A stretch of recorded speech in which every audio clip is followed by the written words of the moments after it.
வங்கதேசத்தில் ஒரு supreme court அங்கேயும் இருக்குது. அந்த சுப்ரீம் கோர்ட்டோட ஜட்ஜி ஒரு தீர்ப்பு கொடுக்குறார். தீர்ப்பை கொடுத்தவரை வீட்டுக்கு போக முடியல. அவருக்கு இராணுவம் மிரட்டுகிறார்கள்.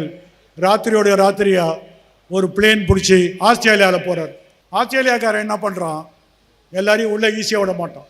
ஆயிரக்கணக்கான நூற்றுக்கணக்கான ஈழத்தமிழர்கள்லாம் ஆஸ்திரேலியாவை சுற்றி இருக்கக்கூடிய அந்த தீவுகளில் இருக்கிறார்கள்.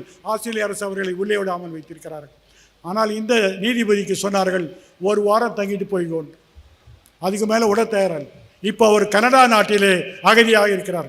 ஒரு நாட்டுடைய உச்ச நீதிமன்ற நீதிபதி ஒரு தீர்ப்பை வழங்கிய பிறகு அந்த நாட்டில் இருக்க முடியலன்னு அது என்ன அரசியல் சட்டம்? பாகிஸ்தான் தலைமை நீதிபதி சஜத் அலி ஷா அவர் புக் எழுதுறார், ஃப்ரம் த கிளாஸ் ஹவுஸ் என்று ஒரு புக் எழுதுறார். அந்த புக்கில் ஒரு சம்பவத்தை சொல்கிறார். ஒரு முக்கியமான தீர்ப்பு, இராணுவ ஆட்சியை பற்றி சொல்லக்கூடிய தீர்ப்பு உச்ச நீதிமன்றத்தில் வரப்போகிறது. உச்ச நீதிமன்றம் இஸ்லாமாபாத் தலைநகரத்தில் இருக்கிறது. அவர் கராச்சிக்கு ஏதோ ஒரு விஷயமாக போயிருக்கிறார். கராச்சியிலேருந்து விமானம் ஏறி விமானத்தின் மூலம் காலையில் போய் கோர்ட்டுக்கு போகலான்னு போகிறார். அவர் விமானம் அந்த கராச்சியிலிருந்து பறக்க ஆரம்பித்த பிறகு திடீரென்று விமானிக்கு ஒரு கட்டளை வருகிறது இராணுவ தலைமையிடமிருந்து, நீங்கள் இப்பொழுது இஸ்லாமாபாத் செல்லவில்லை, லாகூருக்கு செல்கிறீர்கள். அவர் பறந்து வந்த விமானம் வேறு பக்கத்துக்கு அனுப்பப்படுகிறது. என்ன விமானத்தில் கோளாறா? ஒரு கோளாறு இல்லை. இராணுவம் அந்த தீர்ப்பு அன்னைக்கு வரக்கூடாது என்று முடிவு செய்து விட்டார்கள்.